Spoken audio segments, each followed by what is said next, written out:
जब पत्नी घर में हो तब इन 3 लोगों को कभी घर मत बुलाना, वरना बर्बाद हो जाओगे। दर्शक बंधु, कभी सोचा है घर क्या होता है? ईंट, पत्थर और छत से बना एक ढांचा? नहीं, घर वो होता है जहां प्रेम हो, विश्वास हो और सबसे बढ़कर मर्यादा हो। जहां एक स्त्री अपने पूरे अस्तित्व को समर्पित कर देती है, जहां वो अपने घर को मंदिर मानकर हर सुबह दीपक जलाती है, हर रात सबके सो जाने के बाद भी जागती रहती है, कभी बच्चों की परवाह में, कभी पति की चिंता में। पत्नी सिर्फ एक स्त्री नहीं होती, वो एक गृह लक्ष्मी होती है। और जब घर में लक्ष्मी हो तो वहां कौन आए और कौन न आए, ये सोचना बहुत जरूरी हो जाता है। लेकिन दुख की बात है कि कई लोग इस मर्यादा को नहीं समझते। वे अपनी मित्रता, अपने स्वार्थ या फिर अपने अंधविश्वास में कुछ ऐसे लोगों को घर बुला लेते हैं जो न केवल घर की शांति छीन लेते हैं, बल्कि स्त्री के विश्वास, मर्यादा और समर्पण को भी चोट पहुंचा जाते हैं।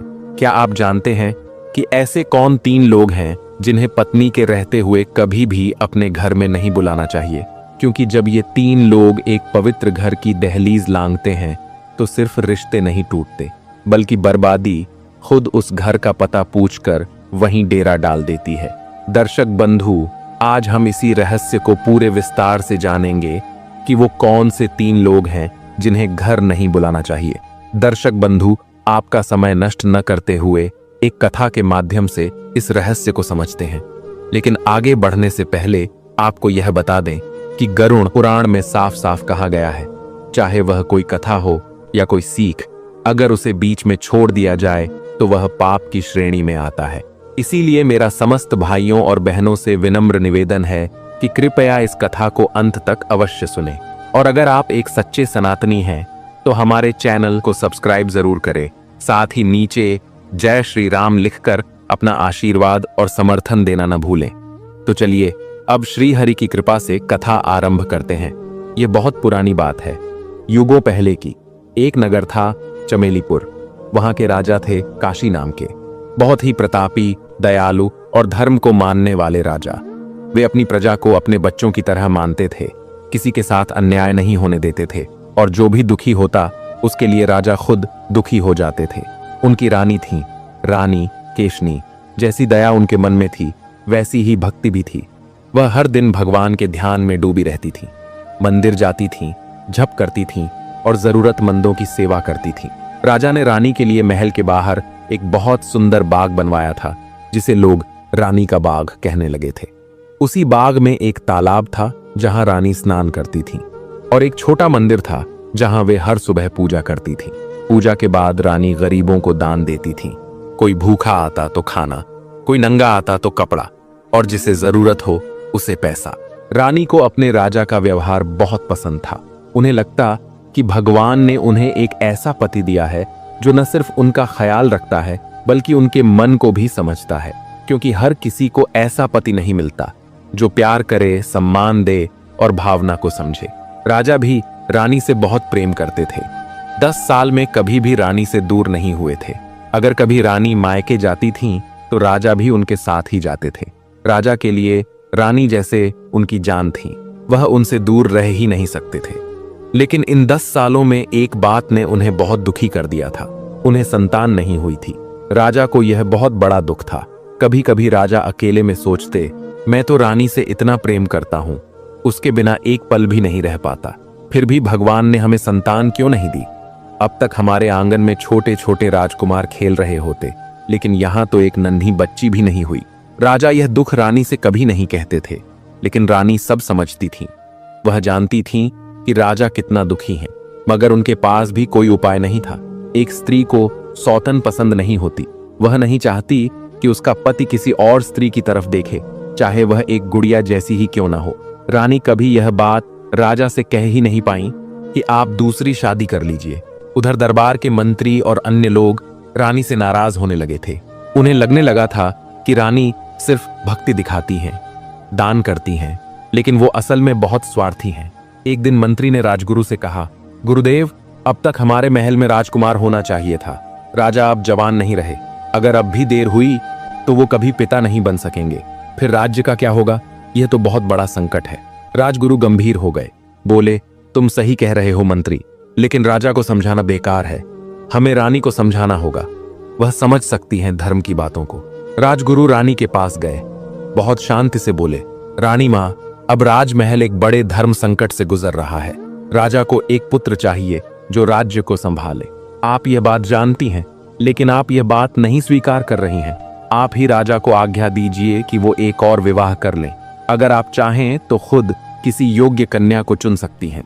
आप तो धर्म को मानने वाली स्त्री हैं, फिर इस मोह में क्यों फंसी हैं? यह महल, यह राज्य, सब कुछ एक दिन खत्म हो जाएगा। हम सब भी इस धरती से चले जाएंगे, सिर्फ हमारा कर्म और त्याग ही रह जाएगा। इसलिए मोह छोड़िए और राजा को विवाह की अनुमति दीजिए ताकि राज्य सुरक्षित रह सके। रानी ने धीरे से कहा, गुरुदेव, मैंने तो कभी राजा को विवाह से रोका ही नहीं। यदि वे चाहें तो दूसरा विवाह कर सकते हैं। गुरुदेव ने गंभीर स्वर में कहा, रानी माँ, यह केवल अनुमति देने से नहीं होगा। आपको स्वयं राजा से बात करनी होगी, उन्हें समझाना होगा, उन्हें विश्वास दिलाना होगा। रानी को भी लगा कि गुरुदेव की बात में सच्चाई है। उधर गुरुदेव स्वयं राजा के पास पहुंचे।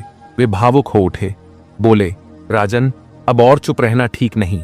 पूरे दरबार और राज्य को एक उत्तराधिकारी की आवश्यकता है। यह केवल दरबारियों की नहीं, प्रजा की भी पुकार है। रानी केशनी से अब संतान की कोई आशा नहीं है, इसलिए हमने एक योग्य कन्या की खोज आरंभ कर दी है जो आपकी दूसरी रानी बन सके। राजा का हृदय कांप उठा। उन्होंने हाथ जोड़कर कहा, गुरुदेव, क्षमा करें। आप भली भांति जानते हैं कि मैं रानी केशनी से कितना प्रेम करता हूँ। उनके बिना मेरा जीवन अधूरा है। मैं स्वयं को संकट में डाल सकता हूँ, लेकिन रानी को दुखी नहीं देख सकता। गुरुदेव बोले, राजन, आप केवल एक पत्नी के पति नहीं हैं, आप समस्त प्रजा के पालक भी हैं। क्या आप एक रानी के प्रेम में पूरी प्रजा के भविष्य को अनदेखा करेंगे? और फिर रानी स्वयं तैयार हैं, हमने उनसे बात की है। राजा ने गहरी सांस ली और बोले, गुरुदेव, भले ही रानी ने कहा हो, लेकिन मैं यह स्वीकार नहीं कर सकता। रानी ने सिर्फ कहा है, यह मान लेना कि वह वास्तव में सहमत है, यह सही नहीं होगा। अगर मैं रानी से कहूं कि मैं दूसरा विवाह कर रहा हूं, क्या वे सच में खुशी से स्वीकार करेंगी?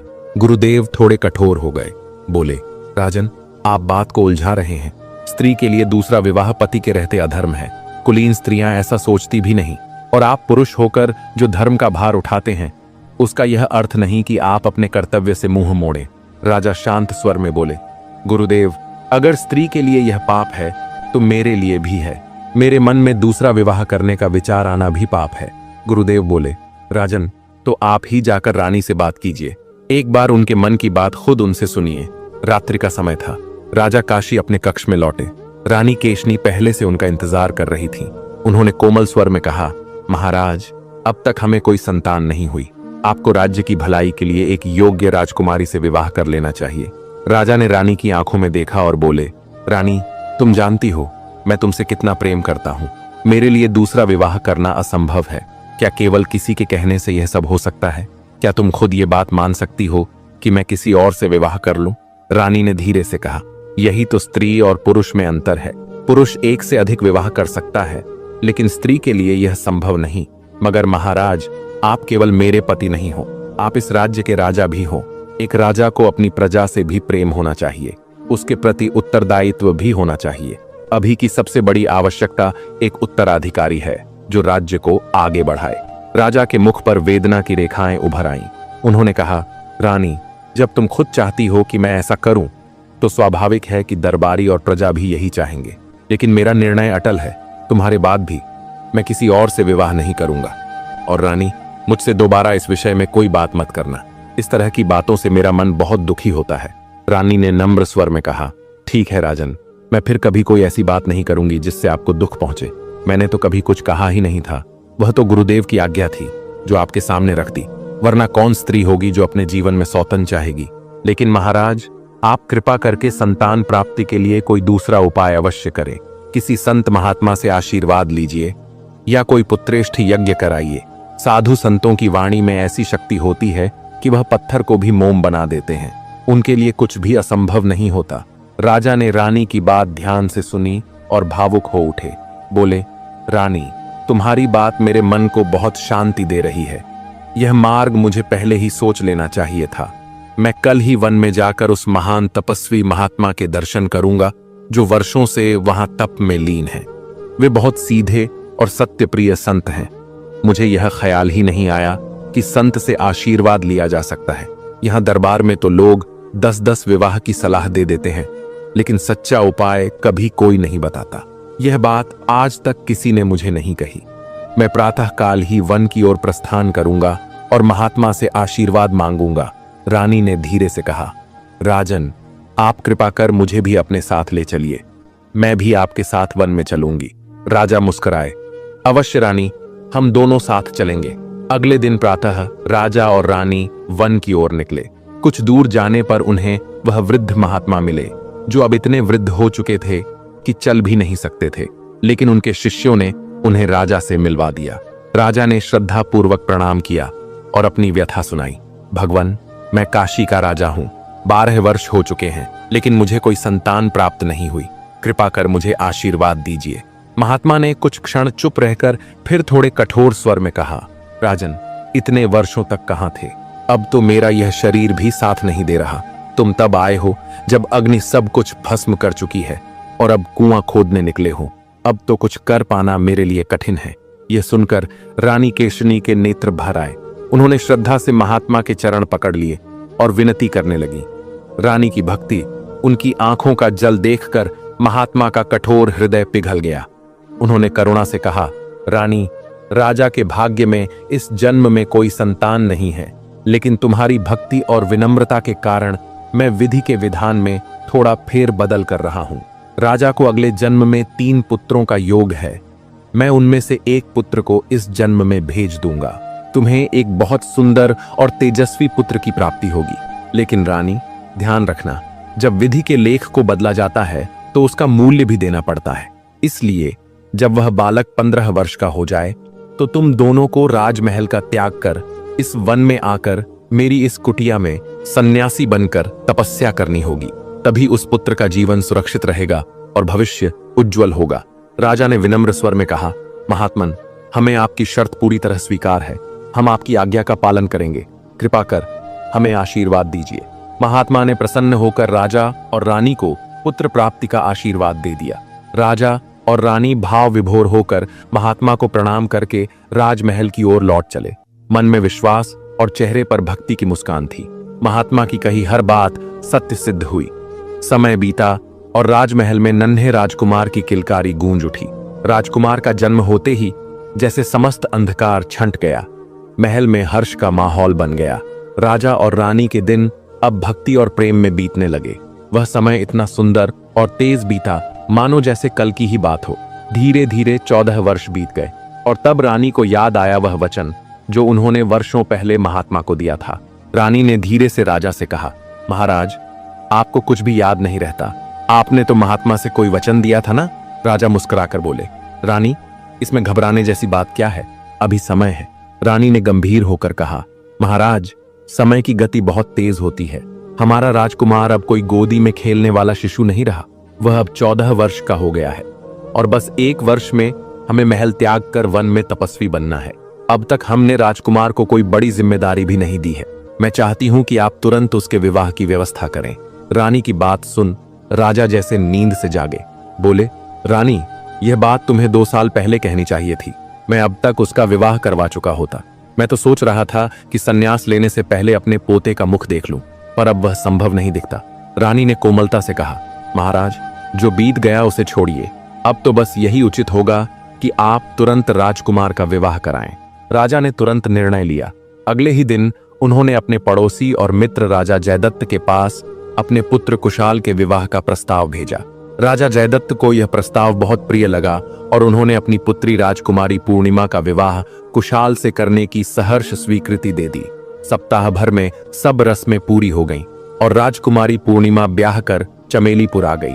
राजकुमार कुशाल न केवल सुंदर, बलवान और सजीला था, बल्कि उसकी दृष्टि में विनम्रता और आचरण में शालीनता थी। और राजकुमारी पूर्णिमा भी पूर्णिमा की चांद जैसी उजली, सौम्य और तेजस्विनी थी। वह पति के साथ महल में प्रेम पूर्वक रहने लगी। 1 वर्ष बीतते न बीतते राजकुमारी को ज्ञात हुआ कि वह मां बनने वाली है। इस बात से उसका मन हर्ष से भर गया। वह दौड़ती हुई रानी के पास पहुंची और यह शुभ समाचार उन्हें सुनाया। रानी बहुत प्रसन्न हुई, लेकिन कुछ ही क्षणों में उनकी आंखों से अश्रु बहने लगे। राजकुमारी पूर्णिमा ने आश्चर्य से पूछा, माँ, आप रो क्यों रही हैं? यह तो आनंद का समय है। फिर इन आंसुओं का कारण क्या है? रानी ने पुत्र वधू को पास बिठाया और सारा वृतांत उसे बताया। कैसे एक महात्मा के आशीर्वाद से उन्हें यह पुत्र मिला, कैसे उन्हें वचन देना पड़ा कि जब यह पुत्र 15 वर्ष का होगा तब वे महल त्याग कर वन में तपस्वी जीवन व्यतीत करेंगे। रानी ने भरे गले से कहा, मुझे बस इस बात का दुख रहेगा कि मैं अपने पोते को महल में नहीं देख पाऊंगी, लेकिन बेटा, जब वह जन्म ले और थोड़ा बड़ा हो जाए तो तुम लोग हमें मिलने जरूर आना। उसे लेकर वन आना ताकि हम उसका चेहरा देख सकें, उसे गोद में ले सकें, उसका आशीर्वाद ले सकें। दोनों सास बहू प्रेम से बातें कर ही रही थीं कि तभी राजा वहां आ पहुंचे। राजा ने रानी की ओर प्रेम से देखा और शांत स्वर में कहा, रानी, हमारे वचन के 15 वर्ष पूरे हो चुके हैं। अब हमें आज ही राजकुमार को राजगद्दी सौंपनी होगी और कल प्रभात होते ही हमें यह राज दरबार, यह राजमहल छोड़ देना होगा। रानी ने धीरे से उत्तर दिया, महाराज, इसमें व्याकुल होने की कोई बात नहीं। हमें राजमहल छोड़ने का कोई दुख नहीं है। हमारा राजकुमार और हमारी पुत्र वधू पूर्णिमा तो हमसे मिलने आते रहेंगे। राजा ने रानी का हाथ थामा और बोले, नहीं रानी, यह संभव नहीं होगा। महात्मा ने जो वचन लिया था वह हमें पूरी तरह निभाना होगा। हम 12 वर्षों तक किसी भी अपने से, किसी भी स्वजन से नहीं मिल पाएंगे। राजकुमार कुशाल से और उसके होने वाले पुत्र से भी नहीं। और फिर इतने वर्षों में कौन जीवित रहेगा, कौन इस धरती से चला जाएगा, यह किसी को नहीं पता। इसलिए मोह, ममता, बंधन सबका त्याग करो और वन गमन की तैयारी करो। यह कहकर राजा काशी ने पुत्र कुशाल को राज्य सौंप दिया और रानी के साथ राजमहल का त्याग कर वन की ओर चल पड़े। राजकुमार कुशाल अब चमेलीपुर का नया राजा बन गया था। वह अब भी नया था, अनुभव कम था, लेकिन उसके साथ उसके पिता के पुराने मंत्री और राजगुरु थे जो उसे हर बात सिखाने के लिए तत्पर थे। कुशाल ने संकल्प लिया था कि वह एक धर्मप्रिय, न्यायप्रिय और सेवाभावी राजा बनेगा। एक दिन राजा कुशाल अपने दरबार में बैठा था, तभी वन के समीप बसे गांव धीनापुर से 2 ग्रामीण दरबार में घबराए हुए आए।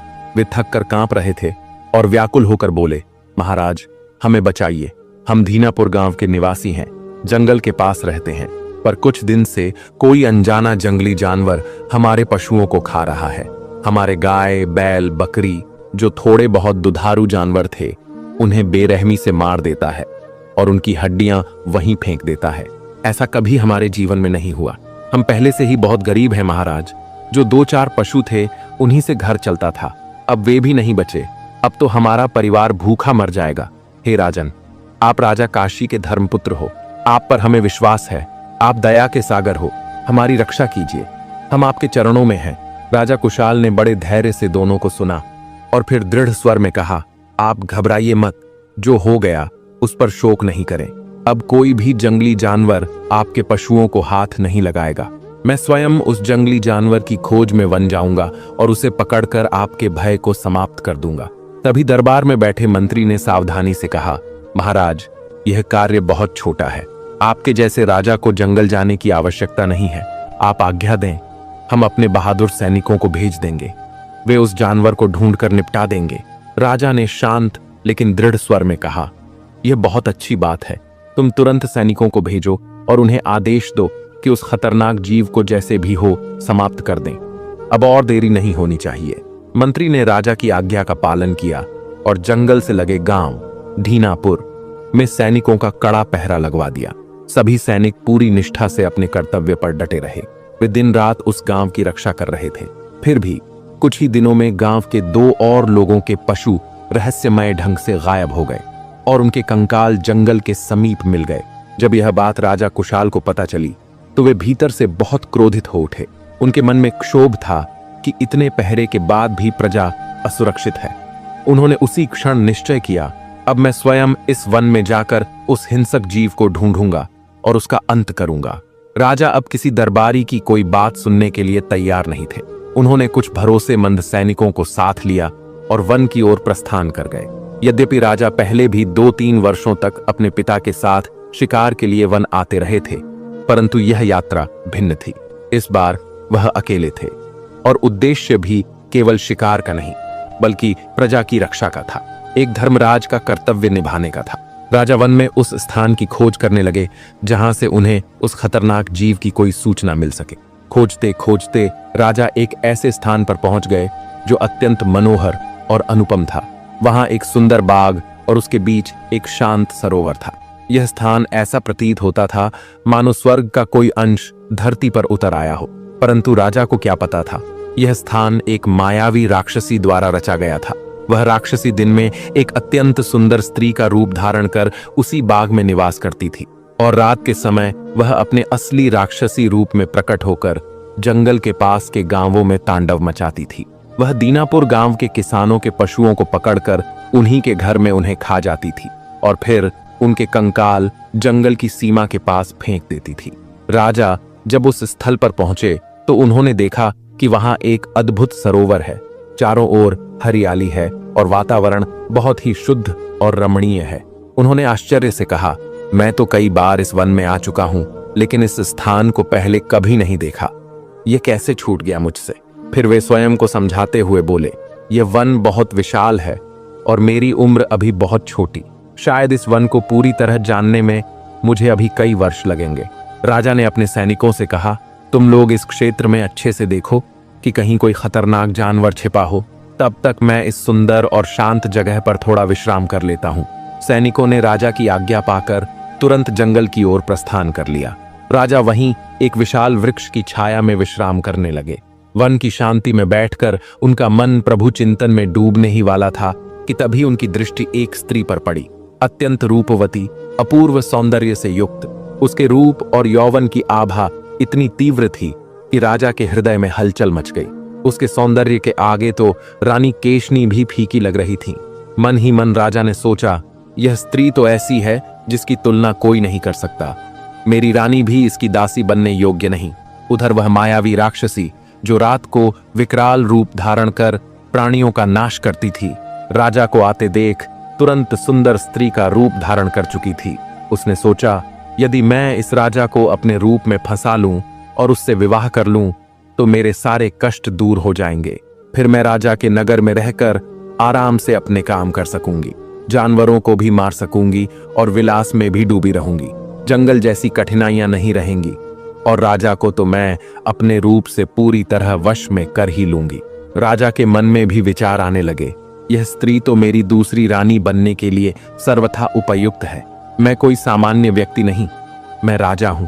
एक राजा के लिए दो रानियां होना कोई बड़ी बात नहीं, और यह तो ऐसी स्त्री है जिसकी उपस्थिति ही मन को शांति देती है। अभी राजा अपने मन के विचारों में ही डूबे थे कि वह स्त्री उनके समीप आ पहुंची। राजा ने उसे प्रणाम पूर्वक देखकर पूछा, हे देवी, आप कौन हैं? इस निर्जन वन में अकेली क्या कर रही हैं? ऐसा लगता है कि आप अभी विवाहिता नहीं हैं। स्त्री ने विनम्रता से उत्तर दिया, हे राजन, आपने सत्य पहचाना। मैं एक महात्मा की कन्या हूँ। मेरे पिता कुछ वर्ष पूर्व हिमालय को प्रस्थान कर गए। अब मैं इसी वन में एकाकी जीवन बिता रही हूँ। राजा ने सहानुभूति से पूछा, हे देवी, क्या आपको इस सुनसान वन में भय नहीं लगता? उस स्त्री ने मुस्कुराते हुए उत्तर दिया, राजन, जब जीवन सत्य और साधुता के मार्ग पर चलता है तो भय अपने आप समाप्त हो जाता है। इस स्थान पर न कोई मनुष्य भय देता है, न ही कोई जंगली पशु। यहाँ का हर प्राणी जैसे अहिंसा में लीन हो गया हो। फिर वह स्त्री जो राक्षसी थी पर अनजान बनने का अभिनय कर रही थी, विनम्रता से पूछ बैठी, राजन, आप कौन हैं और इस स्थान पर किस कार्य हेतु आए हैं? राजा ने उत्तर दिया, मैं चमेलीपुर का राजा कुशाल हूं। मेरे पिता काशी नरेश अब संन्यास धारण कर चुके हैं। अब मैं ही राज्य का संचालन कर रहा हूं। इन दिनों कुछ हिंसक जानवर हमारी प्रजा के दुधारू पशुओं को मार रहे हैं। मैं उन्हें खोजकर नष्ट करने के लिए वन में आया हूं। वह स्त्री थोड़ी गंभीर होकर बोली, हे राजन, यह तो अत्यंत दुर्भाग्यपूर्ण बात है कि आप हिंसा को उचित मानते हैं। मेरे पिता एक तपस्वी हैं और उन्होंने मुझे भी जीव मात्र से प्रेम करना सिखाया है। मैं तो ऐसी मनोकामना लेकर आपके समीप आई थी कि कोई अहिंसा प्रिय वर मुझे मिलेगा, परंतु आपके मुख से हिंसा की बात सुनकर मेरा हृदय पीड़ा से भर गया है। राजा ने शांत स्वर में उत्तर दिया, हे परम सुंदरी, मैं कोई शिकारी नहीं हूं। मैं केवल धर्म की रक्षा के लिए वन में आया हूं। यदि आप मुझे स्वीकार करती हैं तो मैं वचन देता हूं कि अब किसी भी जीव को कष्ट नहीं पहुंचाऊंगा। तब वह राक्षसी बोली, यदि आप सच में जीवों की हिंसा छोड़ने का संकल्प करते हैं तो मैं आपके साथ विवाह के लिए तैयार हूं। वैसे मुझे अपने लिए कोई इच्छा नहीं है, यह तो केवल उन प्राणियों की रक्षा के लिए है जो आपके राज्य में दुख पा रहे हैं। राजा ने गदगद होकर कहा, हे देवी, यह तो मेरे लिए महान कृपा होगी। मैं आपको सच्चे मन से अपनी दूसरी रानी बनाने के लिए तैयार हूं। स्त्री ने कोमल और शांत स्वर में कहा, हे राजन, यह ऐसे नहीं होगा। पहले आप वचन दो, प्रतिज्ञा करो कि आप अब से कभी भी किसी भी जीव की हिंसा नहीं करोगे। राजा ने तुरंत अपने दोनों हाथ जोड़कर कहा, मैं आज ही नहीं, अभी से प्रतिज्ञा करता हूं कि अब मैं किसी भी जीव की हिंसा नहीं करूंगा। ये मेरा व्रत है, मेरा संकल्प है। स्त्री मुस्कुराई और बोली, तो फिर समझ लीजिए कि मैं आज से ही नहीं, इस क्षण से ही आपकी पत्नी बन गई। मुझे आपकी संगिनी बनकर रहना बहुत प्रिय है। मुझे न रानी बनने का लोभ है, न राजमहल की भव्यता का मोह। मुझे धन, वैभव, सोने चांदी के आभूषण नहीं लुभाते। राजा उसकी मधुर और मर्यादा से भरी बातों में इतना भाव विभोर हो गया कि वहीं वन में ही उससे विवाह कर लिया और श्रद्धा से कहा, हे देवी, एक राजा की पत्नी केवल पत्नी नहीं होती, वह रानी होती है, राज्य की मां होती है।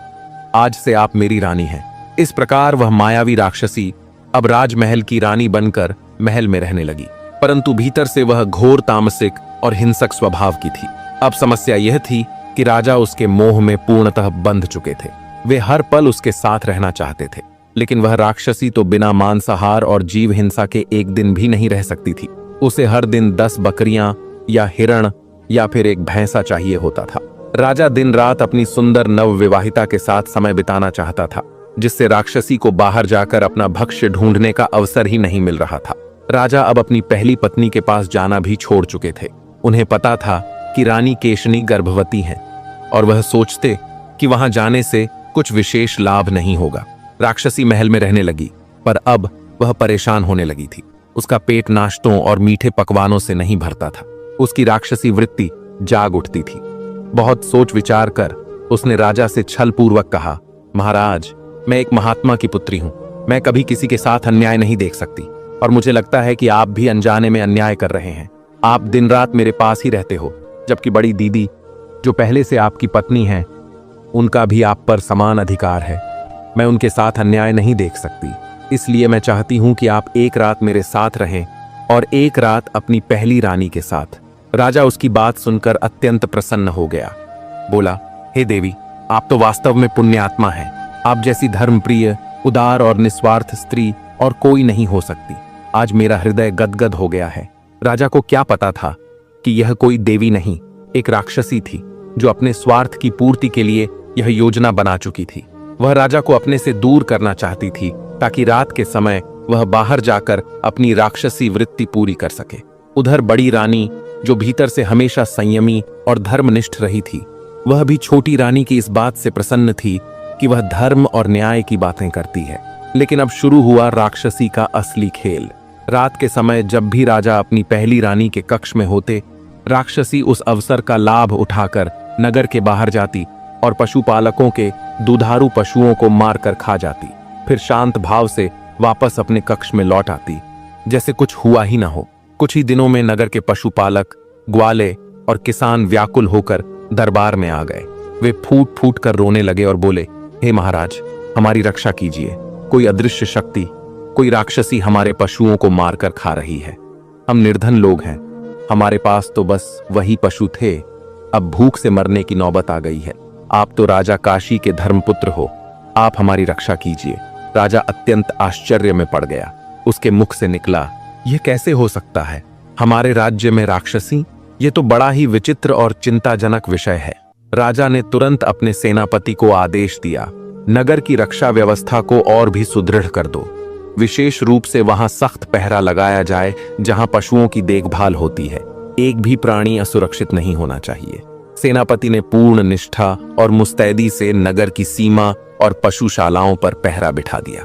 सैनिक दिन रात निगरानी में लगे रहे, लेकिन इसके बावजूद हर 1-2 दिन में नगर या गांव के किसी न किसी पशुपालक का जानवर रहस्यमय ढंग से मारा जाता। उनका कंकाल किसी कोने में फेंका मिलता। राजा बहुत परेशान रहने लगा। तभी एक दिन बड़ी रानी ने करुणा से कहा, राजन, अब हमारे पुत्र के जन्म में केवल 2 महीने शेष रह गए हैं। मैं चाहती हूं कि इन अंतिम दिनों में आप मेरे समीप अधिक समय व्यतीत करें। राजा ने स्नेहपूर्वक कहा, रानी, यह मेरा सौभाग्य होगा।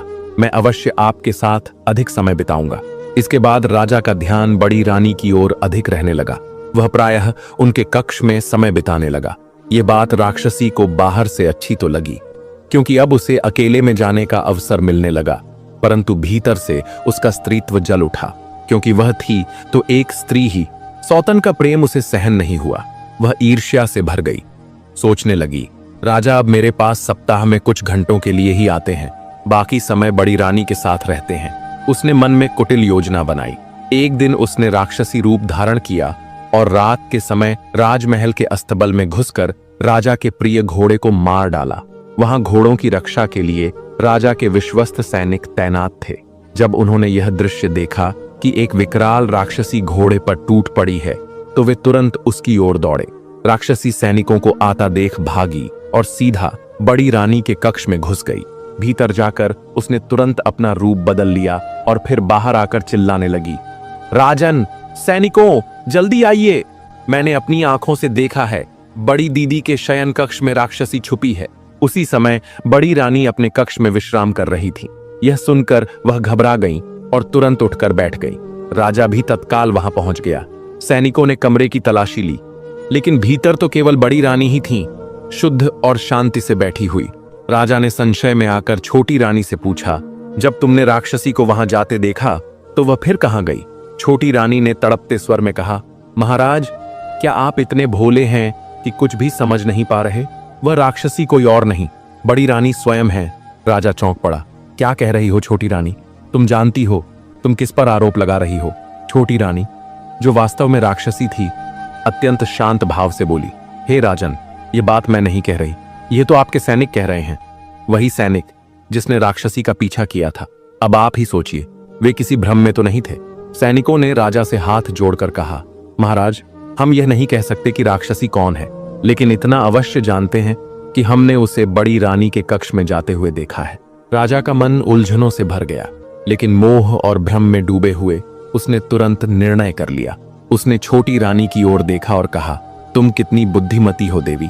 मैं कई दिनों से परेशान था और राक्षसी तो मेरे ही रनिवास में मेरी बड़ी रानी के रूप में बैठी थी। अब मैं एक क्षण की भी देरी नहीं करूंगा, मैं अभी इसका अंत कर देता हूं।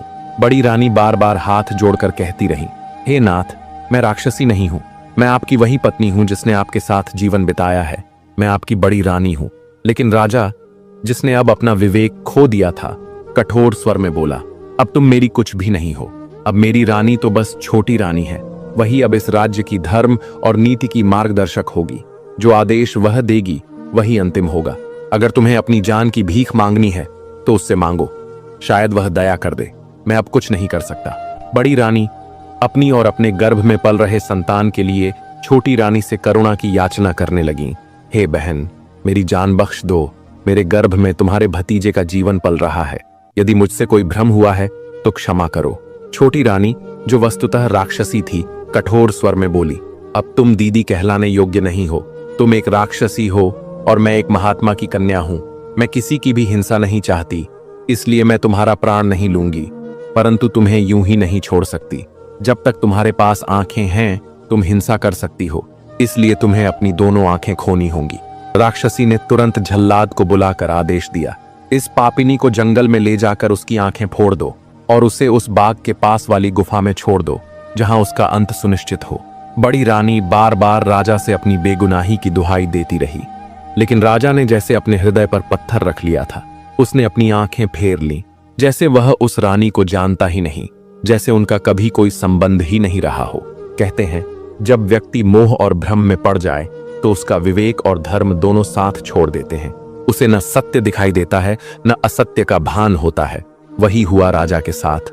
राक्षसी के आदेश पर जल्लाद बड़ी रानी को जंगल में ले जाने लगा। रानी रोती रही, गिड़गिड़ाती रही, भाई मेरी रक्षा करो, मैं राक्षसी नहीं हूं, मैं निर्दोष हूं। तब जल्लाद ने धीरे से कहा, महारानी, मैं जानता हूं कि आप निर्दोष हैं। आप राक्षसी नहीं बल्कि किसी बहुत बड़े षड्यंत्र की शिकार हैं। आप ही सच्ची रानी हैं। मैं आपको किसी सुरक्षित स्थान पर ले जाऊंगा जहां आप अपने पुत्र को जन्म दे सकें। मुझे तो पूरा विश्वास है कि छोटी रानी ही असली राक्षसी है, लेकिन यह बात एक मामूली सेवक राजा से कहे भी तो कैसे। समय आने पर सच स्वयं प्रकट होगा। अभी आप चलिए, फिर जल्लाद रानी को जंगल में अपने पुराने मित्र किसान के पास ले गया। वह किसान अपनी पत्नी के साथ जंगल में रहता था। उनके जंगल में रहने का विशेष कारण था, किसान की पत्नी एक कुशल औषधि झाता थी। वह जंगल से दुर्लभ जड़ी बूटियां इकट्ठा करती और किसान उन्हें नगर के औषधि बाजार में बेच आता। उन्हें बहुत परिश्रम नहीं करना पड़ता था। एक बार की कमाई से कई महीने आराम से बीत जाते। यदि कभी जरूरत होती तो वे मांग के अनुसार फिर से औषधि पहुंचा देते। जल्लाद रानी को किसान के पास ले गया और बोला, भाई, ये स्त्री मेरी छोटी बहन है। कुछ खास वजह से ये अब गांव में नहीं रह सकती।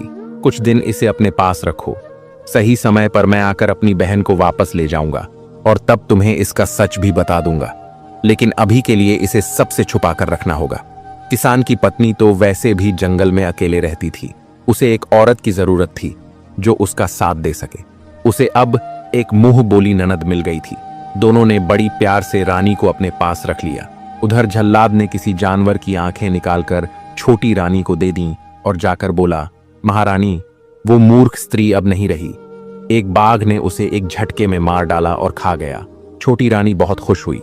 जल्लाद को 1000 सोने की मुद्राएं देने की बात कही थी, लेकिन अब खुश होकर उसे 10,000 सोने की मुद्राएं दे दी। जंगल में किसान की पत्नी भी गर्भवती थी और रानी भी। सबसे पहले किसान की पत्नी ने एक बेटी को जन्म दिया। उसका नाम मणिमाला रखा। एक हफ्ते बाद रानी ने एक बेटे को जन्म दिया। उसका नाम कुणाल रखा गया।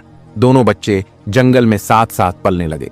समय बीतता गया, लेकिन नगर में जानवरों को मारकर खाने का सिलसिला बंद नहीं हुआ। हर कुछ दिन में कोई न कोई पशुपालक अपना जानवर खो देता। यहां तक कि राजा की गौशाला में भी जानवर कम होने लगे थे। मंत्री, सेनापति सभी हैरान थे। सब कुछ करने के बाद भी कोई हल नहीं निकला। एक दिन राजा को कुछ सोच आया। वह सोचने लगा, बड़ी रानी को हमने राक्षसी समझकर मरवा दिया, लेकिन राक्षसी तो मरी नहीं। इसका मतलब राक्षसी कोई और है। कहीं हमने बड़ी रानी के साथ गलत तो नहीं किया? राजा बहुत दुखी होकर एक दिन छोटी रानी से बोला, मुझे लगता है हमने बड़ी रानी के साथ बहुत गलत किया। वो निर्दोष थी। असली राक्षसी तो कोई और ही है जो आज भी जानवरों को मार रही है। हम कितना भी पहरा लगवा लें, वो नहीं पकड़ में आ रही। छोटी रानी ने कहा, महाराज, आप समझ नहीं रहे हैं। बड़ी रानी और राक्षसी का कोई ना कोई संबंध जरूर था। तभी तो वो राक्षसी बड़ी रानी के कमरे में गई थी और रानी ने उसे छुपा लिया। अब जब बड़ी रानी को मरवा दिया गया तो वो राक्षसी और भी ज्यादा गुस्से में आ गई है, इसलिए अब पहले से भी ज्यादा हमला कर रही है। राजा को अब छोटी रानी की बात समझ में नहीं आ रही थी। वह थक चुका था। उसने 10 साल तक छोटी रानी के साथ रहकर भी कोई संतान नहीं पाई थी। इस बात से वह भीतर से टूटा हुआ था। उधर प्रजा भी अब राजा के खिलाफ बोलने लगी थी। लोगों में बात फैल गई थी कि राजा निकम्मा है, उसने अपनी ही संतान को मरवा दिया। सबको पता था कि बड़ी रानी गर्भवती थी, इसलिए अब प्रजा राजा कुशाल को अपनी ही संतान का हत्यारा मानने लगी थी। नगर के आधे से ज्यादा पालतू जानवर खत्म हो चुके थे। लाख कोशिश के बाद भी राक्षसी का हमला रुक नहीं रहा था। अब राजा पर फिर से दरबार के लोगों का दबाव बढ़ने लगा था और राजगुरु अब यह मानने लगे थे कि बड़ी रानी को जंगल भेजना कोई सामान्य बात नहीं थी, बल्कि यह पूरी तरह से एक साजिश थी। राजगुरु को अपने अनुभव और तप के आधार पर यह पूर्ण विश्वास था कि छोटी रानी कोई साधारण स्त्री नहीं, बल्कि एक मायावी शक्ति है। कई बार सैनिकों ने राक्षसी को रणिवास की ओर जाते देखा था। कई दरबारी और नगरवासी भी मन ही मन यह मान चुके थे कि राक्षसी और कोई नहीं बल्कि छोटी रानी ही है, मगर किसी में इतना साहस नहीं था कि यह बात खुलेआम कह सके, क्योंकि राजा पूरी तरह छोटी रानी के मोहपाश में बंध चुका था और उससे उसे अलग करना अब असंभव सा प्रतीत होता था। समय अपनी गति से आगे बढ़ता गया।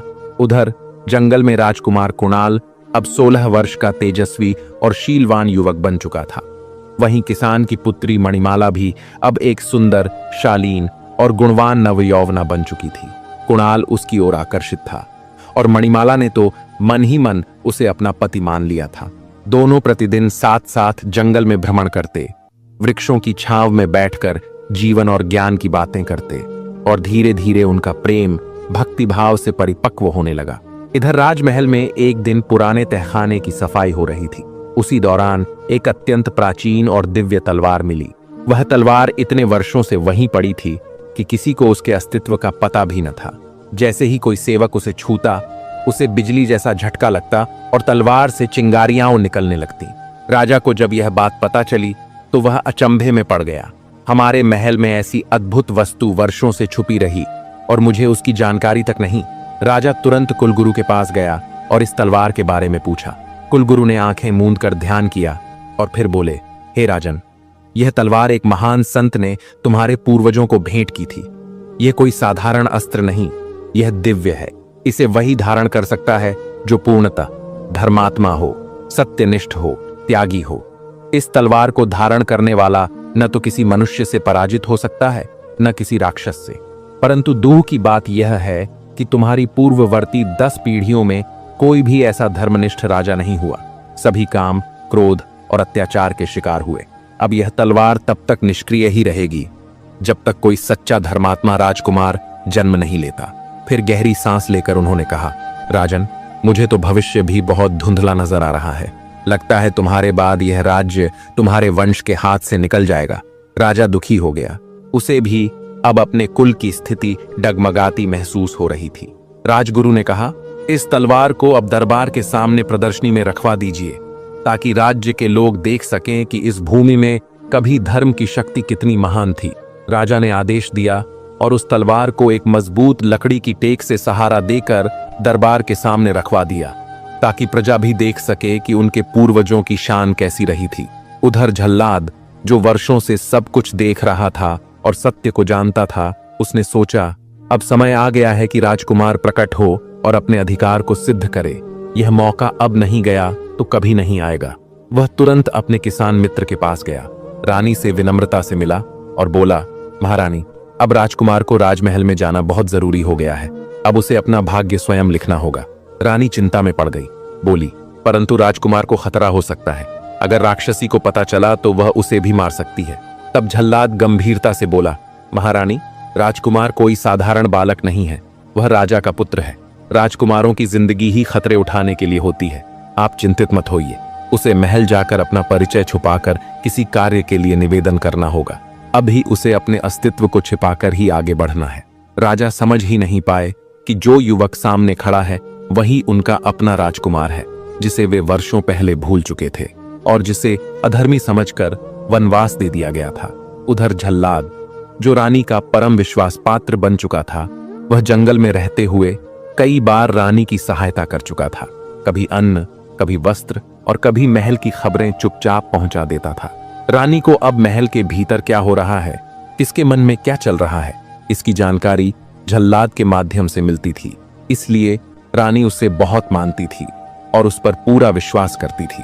जब झल्लाद ने रानी से कहा कि समय आ गया है, अब राजकुमार को सामने आना होगा, तो रानी ने मन थामकर आंखें बंद कर ईश्वर से प्रार्थना की और फिर राजकुमार कुणाल को आज्ञा दी, बेटा, अब तुम महल जाओ, पर ध्यान रखना, किसी भी हाल में अपना असली परिचय मत देना। तुम्हारा अस्तित्व अभी एक रहस्य ही रहना चाहिए। राजकुमार ने माता के चरण छूकर आशीर्वाद लिया और महल की ओर प्रस्थान किया। महल के द्वार पर उसने देखा कि वहां एक बड़ी सी प्रदर्शनी लगी हुई है। लोग बहुत श्रद्धा से कुछ देख रहे थे। जब वह पास गया तो देखा वहां एक दिव्य तलवार रखी थी, चमचमाती हुई, तेज से भरी। राजकुमार ने वहां खड़े लोगों से पूछा, भाइयों, ये कैसी प्रदर्शनी है? लोग इसे इतने ध्यान से क्यों देख रहे हैं? लोगों ने बताया, बेटा, यह तलवार हमारे पुराने धर्मात्मा राजाओं की है। इस तलवार को केवल वही छू सकता है जो उस राजवंश का सच्चा धर्मपरायण वंशज हो। अगर कोई और इसे छूने की कोशिश करे तो यह उसे झटका दे देती है।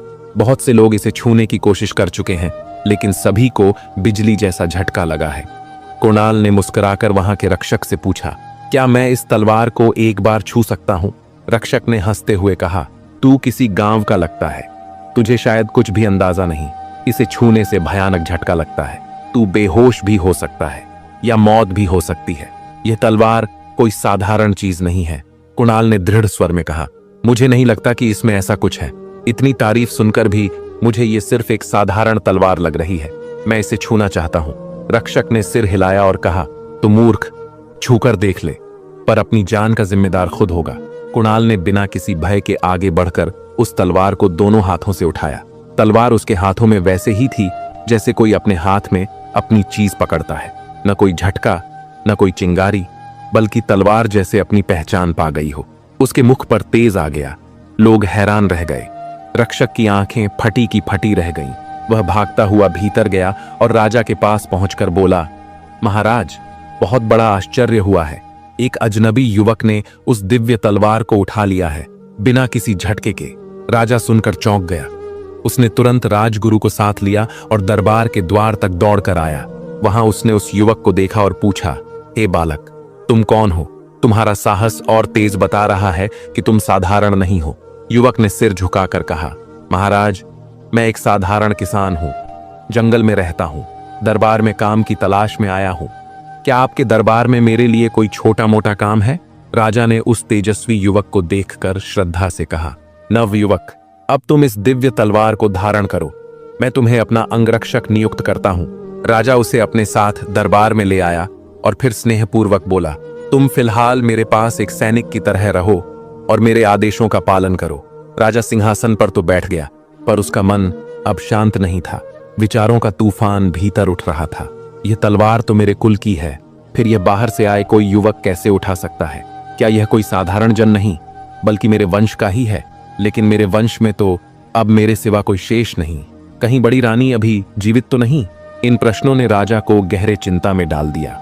उधर राक्षसी, जो अब छोटी रानी के रूप में महल में थी, जब यह सुनती है कि कोई युवक उस दिव्य तलवार को उठा चुका है, तो उसके मन में भय और क्रोध दोनों आ जाते हैं। उसका राक्षसी मन तुरंत समझ गया, यह कोई साधारण युवक नहीं, यह अवश्य ही राजकुमार है, यानी बड़ी रानी जीवित है और कहीं छुपकर जीवन बिता रही है। यदि यह सच है तो यह हमारे लिए बड़ा संकट है। और अब तो राजा ने उसे तलवार भी सौंप दी है। यदि यही तलवार मेरे विनाश का कारण बन गई तो? राक्षसी ने एक मायावी योजना बनाई। उसने राजा से मधुर स्वर में कहा, महाराज, आपके साथ रहते रहते वर्षों बीत गए, पर एक बात मैं आज तक नहीं बता सकी। मेरी एक बहन है, वह मणिहर वन में रहती है। बहुत वर्षों से उसकी कोई खबर नहीं आई। वहां कोई साधारण मनुष्य नहीं जा सकता, लेकिन यह युवक यह दिव्य तलवार लेकर वहां जा सकता है। राजा ने सहज भाव से कहा, रानी, तुम चिंता मत करो, हम इस युवक को वहां भेज देंगे। यदि कोई संदेश है तो तुम लिख दो, वह स्वयं लेकर जाएगा। राक्षसी तो यही चाहती थी। उसने एक पत्र लिखा और युवक को देते हुए कहा, इस पत्र को मेरी बहन को देना और फिर जल्दी लौट आना। कुणाल पत्र लेकर मणिहर वन की ओर चल पड़ा। रास्ते में उसके मन में भाव जगे, मां से मिले बिना कैसे जा सकता हूं? और मणिमाला, वह तो मेरी प्राण सखी है, उसके बिना यह यात्रा अधूरी है। वह पहले अपनी मां के पास पहुंचा। संयोग से मणिमाला भी वहीं थी। कुणाल ने मां से कहा, मां, राजा ने मुझे आदेश दिया है कि मैं छोटी रानी का यह पत्र उसकी बहन को दे आऊं और मैं वहीं जा रहा हूं। यह सुनते ही रानी चौंक गई। बोली, बेटा, पत्र पढ़कर देख तो लो कि उसमें क्या लिखा है। कुणाल बोला, मां, यह उचित नहीं होगा, किसी और का पत्र नहीं पढ़ा जाता, यह गलत बात है। तभी मणिमाला ने विनम्रता से कहा, कुणाल, एक बार पत्र पढ़ लेना ही समझदारी होगी, हो सकता है कुछ जरूरी बात हो। उसने पत्र कुणाल के हाथ से ले लिया। किसान की पत्नी पढ़ी लिखी थी और उसने कुणाल व मणिमाला दोनों को अक्षर ज्ञान दे रखा था, इसलिए मणिमाला को पत्र पढ़ने में कोई कठिनाई नहीं हुई। जैसे ही मणिमाला ने पत्र खोला और पढ़ना शुरू किया, उसके मुख का रंग बदल गया। पत्र में लिखा था, बहन खुड़ी, मैं तुम्हारे पास एक युवक को भेज रही हूं। यह चमेलीपुर का राजकुमार है। जैसे ही पहुंचे उसे खतरनाक जहर दे देना, इसका अंत कर देना। मणिमाला घबराकर बोली, अरे, ये तो तुम्हें मारने की साजिश है। मैं तुम्हें वहां नहीं जाने दूंगी। मैं तुम्हारे बिना नहीं रह सकती। क्या तुम भूल गए कि तुम मेरे होने वाले पति हो? मणिमाला भावावेश में भूल गई कि रानी उनके सामने बैठी है। रानी को उनके प्रेम के विषय में अभी तक कुछ नहीं पता था। मणिमाला के मुंह से यह सुनकर रानी शांत स्वर में बोली, बेटी, तुम कुणाल को चाहती हो और तुमने कभी मुझसे यह बात नहीं कही, लेकिन चिंता मत करो, कुणाल ही तुम्हारा पति बनेगा। तुम्हें उससे कोई अलग नहीं कर सकता। अब तुम उस पत्र की जगह एक नया पत्र लिख दो, उसे लेकर कुणाल मणिहर वन जाएगा। मणिमाला ने नया पत्र लिखा, बहन खुड़ी, मैं तुम्हारे पास एक बहुत ही प्रिय युवक भेज रही हूं। उसे मेरा पुत्र ही मानना, उसका यथोचित आदर करना और जल्द अपना समाचार भी भेजना। कुणाल वह पत्र लेकर मणिहर वन की ओर चल पड़ा। उसे कोई भय नहीं था, क्योंकि उसके पास दिव्य तलवार थी। मणिहर वन में पहुंचते ही उसका सामना राक्षसी खुड़ी से हो गया। कुणाल ने उसे पत्र सौंप दिया। पत्र पढ़ते ही राक्षसी अत्यंत प्रसन्न हो गई। उसने कुणाल को अपने गुफा में ले जाकर विश्राम करने को कहा और बोली, मैं मणिहर के वन से स्वयं शुद्ध शाकाहारी भोजन लेकर आती हूँ, तब तक तुम विश्राम करो। उस गुफा में 2 राजकुमारियां पहले से कैद थीं। राक्षसी के जाते ही वे रोने लगीं। बोली, हमें इस राक्षसी ने पिछले 20 वर्षों से कैद कर रखा है। यदि हमारी शादी समय पर हुई होती तो आज हमारे बेटे भी तुम्हारी उम्र के होते। हम अब बुढ़ापे की ओर बढ़ रही हैं, परंतु अब तक आजाद नहीं हो पाई। राजकुमार बोला, मैं इस राक्षसी का कोई नहीं हूं, बल्कि उसकी बहन ने मुझे मरवाने के लिए भेजा था, लेकिन अब वह खुद मेरी योजना में फंस चुकी है। अगर तुम थोड़ी मदद करो तो मैं तुम्हें इस कैद से मुक्त करा सकता हूं। राजकुमारियां बोलीं, एक पिंजरे में एक तोता कैद है, जिसमें दोनों राक्षसी बहनों का प्राण बंधा हुआ है। जब वह तोता मरेगा तभी दोनों राक्षसियां मरेंगी, परंतु वह पिंजरा बहुत शक्तिशाली है, उसे कोई साधारण हथियार नहीं तोड़ सकता। यदि तुमने कोशिश की तो खतरा हो सकता है। राजकुमार ने दृढ़ स्वर में कहा, मेरे पास साधारण नहीं, दिव्य तलवार है, इससे मैं पर्वत को भी काट सकता हूं। राजकुमारियों ने पिंजरे का स्थान बताया। कुणाल ने अपनी दिव्य तलवार से उस पिंजरे को नष्ट कर दिया। जैसे ही पिंजरा टूटा, मणिहर वन में रहने वाली राक्षसी उसी क्षण मर गई, और दूसरी राक्षसी जो राजा के पास छोटी रानी के रूप में थी, वह भी उसी समय अपने असली रूप में आकर धराशायी हो गई। राजकुमार ने उन दोनों राजकुमारियों से कहा, आप दोनों मेरी मां के समान हैं, मैं आपसे विवाह नहीं कर सकता। आप अपने देश लौट जाइए और अपने ही उम्र के किसी योग्य व्यक्ति से विवाह कर सुखी जीवन व्यतीत कीजिए। इसके बाद राजकुमार महल में लौट आया। राजा उसे देखते ही अपने सिंहासन से उठ खड़े हुए और बोले, बेटा, मुझे क्षमा कर दो। मैंने एक राक्षसी के कहने पर तुम्हारी मां को महल से निकाल दिया, लेकिन शुक्र है मेरे उस जल्लाद का जिसने तुम्हारी मां को कोई हानि नहीं पहुंचाई, पर आज तक मुझसे यह बात छिपाई कि वह कहां है। राजकुमार ने कहा, महाराज, मेरी मां सुरक्षित है और जीवित है, और उस राक्षसी ने किस तरह मुझे मणिहर वन में मरवाने की योजना बनाई, यह भी अब स्पष्ट हो चुका है। लेकिन आपकी होने वाली बहू मणिमाला ने मुझे बचा लिया। राजा भाव विभोर हो गए। उन्होंने तुरंत रानी और मणिमाला को महल बुलवाया। फिर पूरे राज्य में उत्सव मनाया गया और धूमधाम से राजकुमार कुणाल का विवाह मणिमाला से करवा दिया गया। राजा ने गद्दी अपने पुत्र कुणाल को सौंप दी। राजा की आंखों से आंसू बह निकले जब 16 वर्षों बाद उन्हें अपनी रानी वापस मिली। उन्होंने हाथ जोड़कर रानी से क्षमा मांगी और कहा, मैंने बहुत बड़ा अपराध किया, परंतु ईश्वर ने मुझे फिर से तुम्हारा स्नेह पाने का अवसर दिया। अब राज्य में शांति लौट आई। गांवों में कोई पशु नहीं मर रहा था। सबको सत्य ज्ञात हो गया था कि छोटी रानी ही असली राक्षसी थी। सभी ने देखा, सुना और समझा, और राजा कुशाल ने स्वयं गद्दी छोड़ दी थी। अब राज्य की बागडोर दयावान, धर्मात्मा और प्रजापालक राजा कुणाल के हाथों में थी। दर्शक बंधु, यह कहानी जहां राक्षसी ने एक पत्नी का रूप लेकर राजा और पूरे राज्य को भ्रमित कर दिया, वहीं हमें 3 बहुत गहरी और जीवन बदल देने वाली सीख देती है, जो हर गृहस्थ और विवाहित स्त्री पुरुष को जीवन भर याद रखनी चाहिए। ये कोई साधारण कथा नहीं, बल्कि उस मर्यादा की पुकार है जो आज के युग में लुप्त होती जा रही है। आइए जानते हैं 3 ऐसे लोग जिन्हें कभी भी अपने घर में नहीं बुलाना चाहिए, वरना जो हुआ इस कहानी में वही आपके जीवन में भी हो सकता है। पहली सीख, जब पत्नी घर पर हो तो किसी और स्त्री को घर मत बुलाओ, वरना घर नहीं भाग्य जल जाएगा। राजा कुशाल के जीवन में सब कुछ ठीक था। एक सुंदर, संस्कारी, धर्मनिष्ठ रानी जो गर्भवती थी। राज्य में सुख शांति थी, लेकिन तभी उस स्त्री ने प्रवेश किया जिसने स्वयं को एक साधु की बेटी बताया। मीठे शब्दों से राजा का हृदय जीत लिया और वह बन गई रानी। एक साधारण स्त्री की जगह ले ली राक्षसी ने। राजा ने अपने जीवन की सबसे बड़ी भूल की, अपने घर में उस स्त्री को स्थान दिया जिसकी सच्चाई वो जानता तक नहीं था। परिणाम क्या हुआ?